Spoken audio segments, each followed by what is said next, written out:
So hello everyone, কেমন আছেন সবাই? আশা করি সব ভালো আছেন। তো শিক্ষা প্রতিষ্ঠানে শনিবার ছুটি ফেরত আনতে নতুন পরিকল্পনা করছে শিক্ষা মন্ত্রণালয়।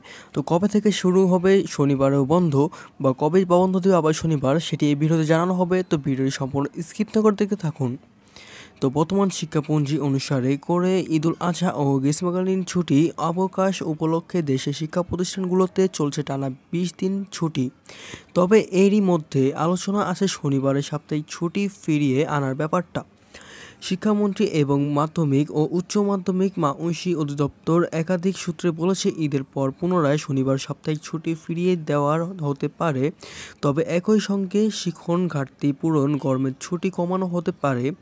সেক্ষেত্রে চলমান ছুটি শেষ হওয়ার এক সপ্তাহ আগে খুলে দেওয়া হতে পারে সব স্কুল ও মাদ্রাসাগুলো। মাধ্যমিক এক শাখার একজন উপসচিব নাম প্রকাশ না করায় সত্ত্বে জানান যে বছরের শুরুতে তীব্র শীত ও মাঝামাঝি সময়ে টানা তাপদাহের কারণে শিক্ষণ ঘাটতি তৈরি হয়। নতুন কারিকুলামে জুলাই মাসের যে ষান্মাসিক ও মূল্যায়ন হবে তার প্রস্তুতিও ভালো হয়নি। অনেক শিক্ষা প্রতিষ্ঠান নির্ধারিত সিলেবাস শেষ করতে পারেনি। অধিকাংশ প্রতিষ্ঠানে ২ জুলাই পর্যন্ত ছুটি ঘোষণা হয়েছে। তবে অনেক বেসরকারি প্রতিষ্ঠান ২৩ জুন পর্যন্ত ছুটি দিয়েছে, অর্থাৎ ২৪ জুন থেকে তারা ক্লাস নেবেন। ওই দিন অথবা একদিন আগে বা পরে সব শিক্ষা প্রতিষ্ঠান খুলে দেওয়ার নির্দেশনা আসতে পারে। এ নিয়ে ইতিমধ্যে নীতিগত ও সিদ্ধান্ত হয়েছে। ঈদের ছুটি শেষ, অফিস খুললে চূড়ান্ত সিদ্ধান্ত জানিয়ে দেওয়া হবে।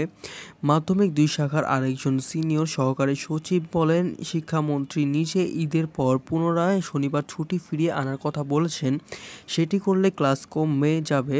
তাই এখন শিক্ষণ ঘাটতির বিষয়টি বিবেচনা করে গ্রীষ্মকালে ছুটি কমানোর আলোচনা হয়েছে। সেক্ষেত্রে কবে নাগাদ চূড়ান্ত সিদ্ধান্ত আসবে এমন প্রশ্নে তিনি বলেন, ১৯ বা ২০ তারিখের মধ্যে এ নিয়ে একটি সিদ্ধান্ত আসতে পারে। এটা চূড়ান্ত না হওয়া পর্যন্ত আনুষ্ঠানিকভাবে কিছু বলা সম্ভব নয়। চলতি বছরের শিক্ষাপঞ্জি অনুসারে এবার ঈদুল আজহা ও গ্রীষ্মের ছুটি শুরু হয়েছে ১৩ জুন, যা চলার কথা আগামী ২ জুলাই পর্যন্ত। তবে ছুটি কমানোর সিদ্ধান্ত চূড়ান্ত করতে গেলে আবারও শিক্ষাপঞ্জিতে কাটছাঁটের প্রয়োজন পড়বে।